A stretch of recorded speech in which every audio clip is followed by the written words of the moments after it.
Alright, what's going on, everybody? Today I'm going to be bringing you guys a review for the new anime Fire Force by the creator of Soul Eater, and we got David Productions doing the animation. So this first episode was entitled Shinra Kusakabe Enlists, and I'm already going to tell you guys, I am probably going to screw up some of these names, these character names, so apologies. But this anime, I would say this is a very highly anticipated show to watch for the summer season, and this was a pretty good first episode. It does a lot right. It does pretty much everything right. I don't really have a lot of complaints, but we'll get into my positives and negatives in a minute. So this show kind of reminds me of a few shows. It kind of has a Soul Eater vibe, obviously, but it also kind of reminded me of Blue Exorcist, and then a bit of My Hero Academia. And I think it's one of those shows that it could end up being a very, very popular show. And I'll say this also before I kind of really get into the review. Only the Japanese can make firefighters. They can make anything interesting. You know, in anime form, they can do a lot. Firefighters of all things, I wouldn't even think of it. Fighting fire with fire. I mean, it's basically a whole world where you got people with these fire powers, and the main characters like Bakugo, which I guess is a comparison that like everybody has made by now, but you know, I'm making it now also. But with this show, it has a pretty cool premise. Basically people are spontaneously combusting, and the special fire force, they're basically tasked with taking out these creatures that basically called infernals. When people spontaneously combust, they become infernals, and they have to take these infernals out, while at the same time the special fire force, they're also tasked with basically figuring out why is this happening. And then also, you know, even though we got that main, you know, that main sort of plot there, we also got the main character. And the main character, Shinra Kusakabe, he's got his own backstory, and we got a lot of that in this episode. And that's something that I like that they did. They got a lot out of the way at first. They established the world, they established the premise, the main sort of central conflict, and then the motivations for the main character, Shinra. And I think one of the only kind of criticisms I guess anyone can have is like, yeah, it's kind of, you know, the familiar tropes are there. You know, you have the main character being kind of demonized by people. Like that's become a sort of cliche, especially in kind of modern anime. You know, like the first thing that kind of comes into my head, like I said, I mentioned Blue Exorcist, but also like Naruto, maybe Black Clover to some degree. It has that sort of familiar, I don't know if you would necessarily call it a trope, but a cliche in there. But it's nothing that it really wasn't anything that I felt dragged down the episode, or it's not something that I don't think it's going to be annoying. And if you guys have seen this episode, you guys probably know what I'm talking about.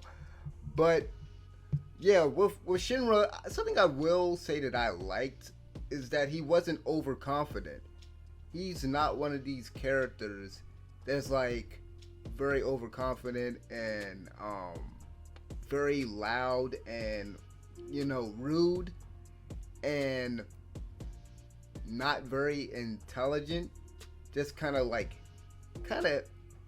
not headstrong, and not someone who's like a really kind of like, how do I put it, like a really capable fighter. And he's like sort of like your typical Naruto type character, or Goku. He's not like those characters, and that's something that I like. With this, just judging off of the first episode, I mean, obviously he could change. We get a lot of his personality, but as the show goes on, I mean, I could be totally wrong. They could surprise me. It could take a left turn. But overall, I like his main character. I like the setup and everything. I like the plot of the episode and of the show in general. The pacing was pretty good for this first episode. It opens up with a infernal encounter, and it looks like Shinra was on his way to the station. It was his first day on the job, and I like this idea because it almost feels like they're firefighter exorcists in a way, because they got a sister, I don't think you would call them a priest, but I forgot what you would call them. But you got a lady of the cloth, I guess that's what you would call them. You got this character, and let me see if I can find her name right quick, because I didn't write it down, so apologies. Not Maki, Iris. You got Sister Iris. So you got Sister Iris, and she's doing the prayers and stuff. And then you even got the captain, like after they defeat the Infernal, he says some sort of, not a prayer, but like he says something at the end. It's like, it really does have a very unique sort of, a sort of unique feel, for lack of a better word. These special firefighters, they have their own sort of, you can tell, even in this first episode, they have their own sort of code, and their sort of, for lack of a better word, ritual, but that's probably like the worst word to kind of use here. But they have their own sort of routine that they do, and it's very cool to see like the distinction. Even in this episode, when they're first going, like when they first get to the spot where the Inferno, another Inferno pops up. Once they get to that spot, and they're talking to the regular firefighters. So now they've established that, yeah, regular firefighters exist, but then you have the special firefighters, because that's something that you have to distinguish between. And of course, one way that they distinguish between them, the firefighters, the special firefighters, they have the blue stripes, and they generally, like, a lot of people call them blue stripes, because that's how they're easily identified. And those blue stripes, that's something else that I like about the episode, how they sort of talked about the significance almost of the blue stripes. So I also like that too. But before we get to the part where Shinra, his first day on the job, and before we get to their fight with the Infernal, close near the end of the episode, that pops up at I believe it was a factory. It was the factory owner's wife. Before we get to that part, right? We got the introduction to all the characters and stuff, and then there's this one character who reminds me of Tenya Ida from My Hero Academia. And please forgive me, like I said, I'm gonna screw up some names today. What's his name? Takahisa. I guess that's how you pronounce his name. Takahisa. This dude, he reminds me a lot of Tenya Ida in that he seems like he's kind of, really, really by the books. He's a no-nonsense type of character. And you can tell that from his personality, from his actions in this episode, like where Iris is kind of fooling around with Maki, and he breaks his pen or pencil or whatever while he's trying to, he's jotting stuff down at the beginning of the introductions. There's like the humor in this episode. It was pretty good. It was on point. I guess you could say this is the quote of the episode. Like they basically talk about, or they basically show off the fact that, Shinra has a weird quirk where he smiles whenever he gets like super nervous. And actually that's something that I have done a lot in my life. Even as a kid, I've done that sometimes. And some of us might do that from time to time, like when we get real nervous and you ain't got nothing to say, you just smile. I don't know. But this is something, that weird smile, and then his eyes being red, and then the fact that they mention his powers. And that's something that I forgot to mention earlier. Apologies about the different generations of people with these fire abilities. So like the first generation is called Infernals, then you have the second generation, and then the third generation. And Shinra is a third generation. I believe they call them pyrokinetics. Correct me if I'm wrong. I'm just going off the top of my head, if I remember correctly. And his power, he's gained this nickname called he gained his nickname Devil, and his power, they call it the Devil Footprints, and it's basically the best description of it is basically Bakugo. Just think Bakugo, basically. He can like fly around using his fire with his feet and stuff, and it's a very cool power, but it's something that between his weird quirk with his smile and the way like his teeth is, his eyes and stuff like that, people due to a tragedy, a event that happened in the past, he's not necessarily running away from that event because he wants to find out who killed his mother and his brother, and people called him a devil, and you got the people basically demonizing him, and that's what I said. That's what I kind of meant by, or at least that's part of what I meant by like the cliches and stuff. You know, you have those familiar cliches there in this first episode, but it's nothing that I feel like, it's nothing that I can say like, oh, this show is gonna be like generic or anything like that. I can't write it off in the first episode, and I definitely wouldn't because of that, you know, just based off of that one little thing, because I like it. I like that sort of thing. But what was I saying? Okay, also, because I was talking about the introductions, and I thought the introductions were pretty good. I liked. Here's something I can say that I'm already digging a few characters. Maki and Captain Ikitaru. I liked how Maki, you know, when you look at her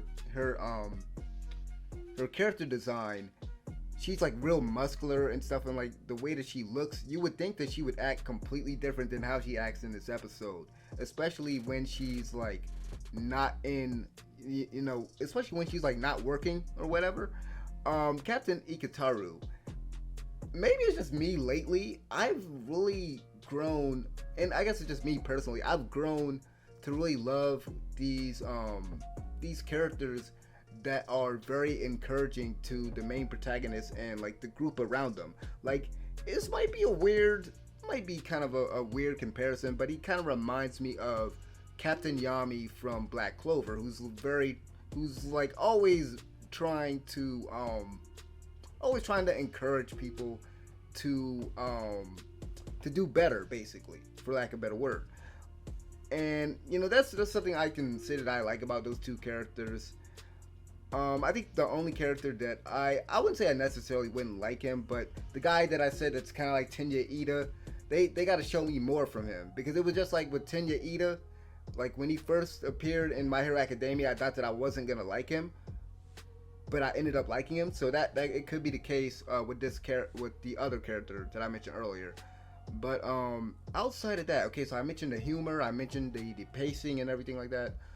There was an emphasis on teamwork once they got to the Inferno at the factory, and before that, the only other negative that I can say about this episode, and let me know if this happened to y'all, because I don't know if this was my scream or whatever. You know, I watched the episode twice and it happened, but there's this weird cut in the scene where Company 8, they arrive on the scene and they're talking to the other firefighters, and the scene, it just cuts to another scene.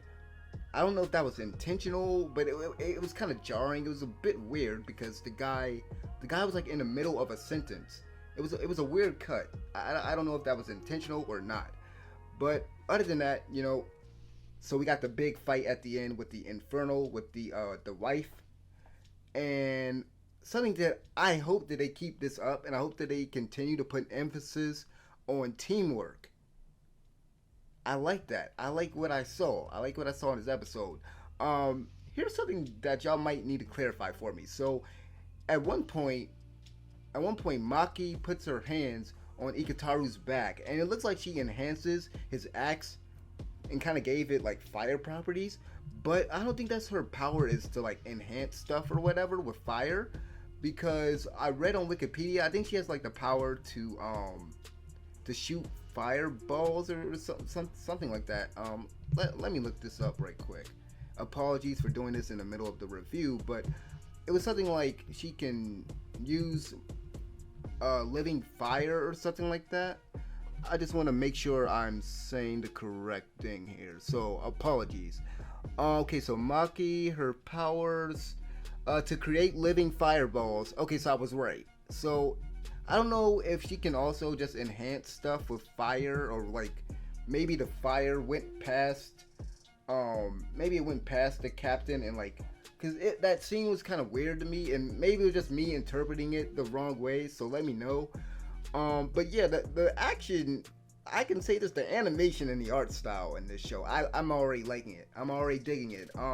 David Production, who's the studio behind the show, they worked on JoJo, and y'all love how y'all know, if y'all been on this channel long enough, y'all know that I love JoJo. So I already knew, going into this, I like Soul Eater, I like JoJo, I like David Productions' work so far. So this right here was a great episode in terms of animation and art style. And as I've always said, I'm not an expert on animation and art and stuff like that. So this could have been terrible, and I probably wouldn't have noticed it. But for me, well, then again, let me not say that. I mean, I can notice certain things, but if this episode was bad in terms of animation, just let me know, because I could be totally wrong about that. But I thought it looked cool. I thought everything looked cool. And yeah, I mentioned earlier about how I like how Shinra isn't fearless. Like, as soon as they get to where the Inferno is, he drops to his knees and he's just out of it. And Maki comes to him, puts her hand on his shoulder. He's like, "Are you okay, kid?" Because he's freaking out because he's had a traumatic experience as a kid, and that's something that obviously they're going to address, slowly, what happened to his little brother and his mother, who ended up killing them and everything like that. That's something that's going to come out later as the show progresses and everything like that. But yeah, like, overall, I thought this episode was pretty good. It was a pretty good premiere. I actually might watch the manga. I mean, not watch the manga, read the manga. I might read the manga after watching this. And that's something that I normally don't do, because I don't really like reading the manga. I don't like reading manga because I don't want to... It feels like I'm spoiling myself sometimes when I read manga. It's like with Naruto. Because at a certain point, Naruto Shippuden, it had so much filler, right? And so I was like, I'm going to just read the manga. And I ended up reading past where the anime was, and it took forever for the anime to get to a certain point. But I believe the Fire Force manga, I believe that's finished, and let me know if I'm wrong about that, but I believe that's finished, so I can read all the way through it. And I don't necessarily think it's really spoilery for me to do that, but at the same time, like, it's just, for me, it's a weird thing for me. But yeah, I'm rambling. Anyway, this is a pretty good episode. If I had to give it a score, I've started to, when I'm doing these reviews, I start to give, letter grades instead. So instead of, numbers and stuff like that. So I have to give it an A. I thought this was a pretty solid opening. I thought it was a pretty solid premiere episode. And if you guys want to see me do more of these reviews and stuff, I can't promise you it's gonna be this quick as it was today, because I might be busy or whatever. But if you guys want to see me do more reviews for Fire Force or more Fire Force related videos, let me know in the comment section below.